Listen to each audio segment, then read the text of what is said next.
Guys, അങ്ങനെ Bengaluru F C വീണ്ടും ഒരു വിജയ വഴിയിലേക്ക് എത്തുന്നു എന്നുള്ളതാണ്. അതും ശക്തരായിട്ടുള്ള ജംഷഡ്പൂർ എഫ് സിയെ പരാജയപ്പെടുത്തിയിട്ട്. ബംഗളൂരു എഫ് സി അറിയാമല്ലോ, നിരന്തരം പരാജയങ്ങൾ നേരിട്ട് വരുന്നൊരു സാഹചര്യത്തിലായിരുന്നു ഉണ്ടായിരുന്നത്. അവിടെ നിന്ന് അവർക്ക് കരകയറാൻ ജംഷഡ്പൂർ എഫ് സിക്കെതിരെ അവർ ഹോമിൽ സാധിച്ചു വരും 3-0 എന്ന് പറയുന്ന ഒരു ആധികാരികമായിട്ടുള്ളൊരു വിജയം എന്നുള്ളതാണ്. ജംഷഡ്പൂർ എഫ് സി ഇപ്പോൾ കഴിഞ്ഞ ദിവസങ്ങളിലൊക്കെ ഗോവയെ പരാജയപ്പെടുത്തി അവരുടെ ഒരു ഷീൽഡ് റേസ് സജീവമായിട്ടൊക്കെ നിൽക്കുന്നൊരു സാഹചര്യമൊക്കെ ആയിരുന്നു ഉണ്ടായിരുന്നത്. എന്നാൽ ഇപ്പം ഉണ്ടായിരുന്നൊരു ചെറിയ സാധ്യത പോലും നഷ്ടമാകുന്നു എന്നുള്ളത് വേണം പറയാൻ. മോഹൻ ബഗാൻ തന്നെ അത് തൂക്കുമെന്നുള്ളതാണ് തോന്നുന്നത്. എനിവേ, ബംഗളൂരു എഫ് സിയെ സംബന്ധിച്ചിടത്തോളം അവർ പ്ലേ ഓഫ് സാധ്യത അവർക്ക് വേണമെങ്കിൽ വിജയങ്ങൾ ആവശ്യമായിരുന്നു.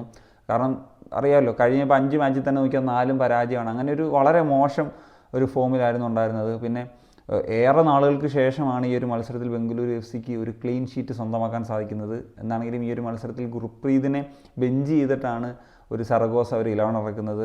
പകരം റാൾട്ടയാണ് കളിച്ചത്. എന്താണെങ്കിലും ക്ലീൻ ഷീറ്റ് കിട്ടുന്നു. ഇനിയിപ്പം ഗുർപ്രീത് വീണ്ടും ബെഞ്ചിലാകുമോ എന്നുള്ളത് നമുക്ക് കണ്ടറിയേണ്ട ഒരു കാര്യമാണുള്ളത്. മത്സരത്തിൻ്റെ തുടക്കത്തിൽ തന്നെ, അല്ലെങ്കിൽ തുടക്കം മുതൽ തന്നെ ബംഗളൂരു എഫ് സി നല്ല തോതിൽ പ്രസ് ചെയ്ത് ഉള്ളൊരു ഫുട്ബോളാണ് കാഴ്ചവെച്ചത്. ബംഗളൂരു എഫ് സി തന്നെയാണ് ഇനിഷ്യൽ സ്റ്റേജിലും അറ്റാക്കും കാര്യങ്ങളൊക്കെ വന്നത്. അപ്പോൾ അങ്ങനത്തെ ഒരു മൊമെൻറ്റിൽ ഇപ്പോൾ ഡിഫെൻസീവ്ലി നോക്കുകയാണെങ്കിൽ ജംഷഡ്പൂർ എഫ് സിയുടെ ഭാഗത്തു നിന്ന് ചില മിസ്റ്റേക്സ് ഉണ്ടായിരുന്നു.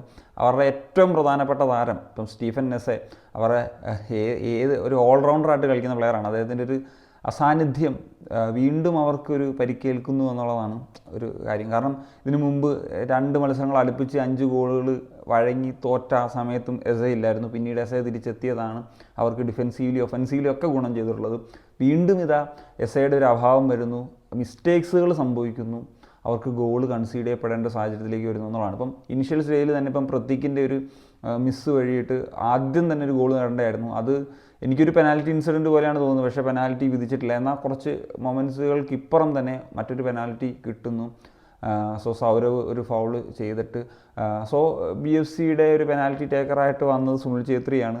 പക്ഷേ സുനിൽ ഛേത്രിയുടെ ഒരു കിടിലൻ പെനാൽറ്റി ആയിരുന്നിട്ട് കൂടി അത് ആൽബിനോ ഗോമസിൻ്റെ ഒരു വേൾഡ് ക്ലാസ് ആയിട്ടുള്ളൊരു പെനാൽറ്റി സേവ്. നമുക്കറിയാമല്ലോ, ആൽബിനോ ഗോമസ് എന്ന് പറഞ്ഞാൽ പെനാൽറ്റി സേവിന് പേര് കേട്ടിട്ടുള്ളൊരു താരമാണ്. അദ്ദേഹത്തിൻ്റെ ഒരു മികച്ച മുമ്പൊരു പനേക ഒരു ഇൻസിഡൻറ്റ് വന്നപ്പം ഛേത്രിയുടെ തന്നെ സേവ് ചെയ്തിട്ടുണ്ട്. അന്ന് ബ്ലാസ്റ്റേഴ്സിൽ ആൽബിനോ കളിക്കുന്ന സമയത്ത് ഇതും ഈ പറഞ്ഞ പോലെ സാധാരണഗതിയിലൊരു 90% ഗോളാകാൻ സാധ്യതയുള്ളൊരു ഷോട്ട് തന്നെയാണ്, ഒരു കിക്ക് തന്നെയാണ് ഛേത്രി എടുത്തത്.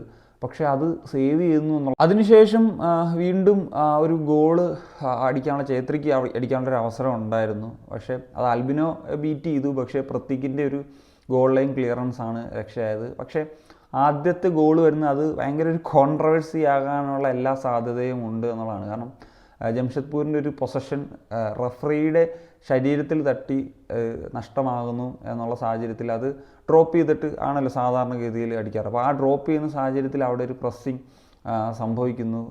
ബി എഫ് സിയുടെ പ്ലെയർ നടത്തുന്നു, എഡ്ഗർ ആണെന്ന് തോന്നുന്നു. എന്നിട്ട് ആ ഒരു പ്രസ്സിങ്ങിൽ പിന്നെ പ്രതീക്ക് ബോൾ നഷ്ടമായി പോകുന്നു. ഛേത്രി അസിസ്റ്റ് ചെയ്യുന്നു, ഗോൾ വരുന്നു. അങ്ങനെയാണ് ആദ്യത്തെ ഒരു goal Bengaluru F C score ചെയ്യുന്നത്. അപ്പം ഇവിടെ വരുന്നൊരു ചോദ്യം, കാരണം ഇങ്ങനത്തെ ഒരു ഡ്രോപ്പ് ദി ബോൾ സിറ്റുവേഷൻ വരുമ്പോഴത്തേക്കും 4 മീറ്റർ എവേ ആയിരിക്കണം എന്നുള്ള സാഹചര്യമുണ്ട്. ആ ഒരു ചോദ്യചിഹ്നമാണ് ഇപ്പോഴും നിൽക്കുന്നത്. പക്ഷേ ഞാനിത് പിന്നെ റൂൾസ് വായിച്ച് നോക്കിയ സമയത്ത് 2 ഇതിലും പറയാം. എനിക്ക് സാധാരണ ഇത് നമ്മൾ കാണാറുള്ളത് അങ്ങനത്തെ ഡ്രോപ്പ് ചെയ്യുമ്പോഴത്തേക്കും പ്ലേയേഴ്സ് കുറച്ച് ഒരു ഡിസ്റ്റൻസ് ഇട്ട് നിൽക്കും, അതിന് ശേഷമായിരിക്കും ആ ഒരു ഇതിലേക്ക് വരിക. ഇത് ആ ഫസ്റ്റ് പിന്നെ ഡ്രോപ്പ് ചെയ്തതിന് ശേഷം കുറച്ചൊരു ടൈം എടുത്തിട്ടാണ് പ്രതീക് അത് അടിച്ചിട്ടുള്ളത്. എനിക്കൊന്ന് 2ാമത്തെ ബൗൺസിലാണ് ആ അടി വരുന്നത്. അപ്പോൾ അപ്പോഴത്തേക്കും ഒപ്പണൻറ്റ് ടീം വന്നിട്ട് പ്രസ് ചെയ്യുന്ന സാഹചര്യം വന്നു.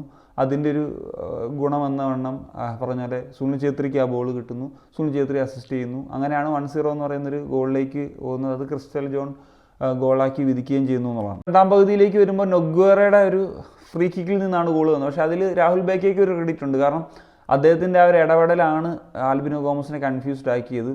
അങ്ങനെയാണ് ആ 2-0 എന്ന് പറയുന്ന ലെവലിലേക്ക് വന്നത്. എന്നാൽ 3ാമത്തെ ഗോൾ എഗെയിൻ സിർക്കോവിച്ചിൻ്റെ ഒരു മിസ്സാണ്. അദ്ദേഹത്തിൻ്റെ ഒരു ഫസ്റ്റ് ടച്ച് പാളിപ്പോയി. അവിടെ കൃത്യമായിട്ട് നൊഗ്വേറയുടെ ഇടപെടൽ നടത്തി ബോൾ കൈക്കലാക്കി ഗോളാക്കി 3-0 എന്ന് പറയുന്നൊരു കംഫർട്ടബിൾ ആയിട്ടുള്ള ലെവലിലേക്ക് എത്തി. അങ്ങനെയാണ് 3-0 എന്ന് പറയുന്ന വിജയം സ്വന്തമാക്കുന്നത്. ഒരുപാട് ഗോളുകൾ അടിക്കാൻ ബി എഫ് സിക്ക് വീണ്ടും അവസരങ്ങളുണ്ടായിരുന്നു. പക്ഷേ ഒരു 1-2 ഗോളുകളെങ്കിലും sure goal chances Albino Gomes save ചെയ്തിട്ടുണ്ടെന്നുള്ളതാണ്. ആൽബിനോ ഗോമസിൻ്റെ ഒരു മികച്ച പ്രകടനം തുടരുന്നു. പക്ഷേ ഇന്ന് പറഞ്ഞാൽ ഡിഫെൻസീവ്ലി കുറച്ച് വീക്കായിരുന്നു. അത് എസയുടെ ഒരു അസാന്നിധ്യം അത് ഒരു പ്രശ്നം തന്നെയായിട്ട് നിൽക്കുന്നു എന്നുള്ളതാണ്. ജംഷഡ്പൂർ എഫ് സിക്കും ചില ഓപ്പർച്യൂണിറ്റീസ് കിട്ടിയിട്ടുണ്ടായിരുന്നെങ്കിൽ കൂടി ഇതാണ് ഒരു ആകത്തുകയായിട്ട് പറയേണ്ടത്. So that's it guys. അപ്പം എന്താണ് നിങ്ങൾക്ക് ഈ ഒരു മത്സരത്തെ പറ്റിയുള്ള ഒപ്പീനിയൻ തീർച്ചയായിട്ടും കമ്പോസ് ചെയ്യാൻ ഒരു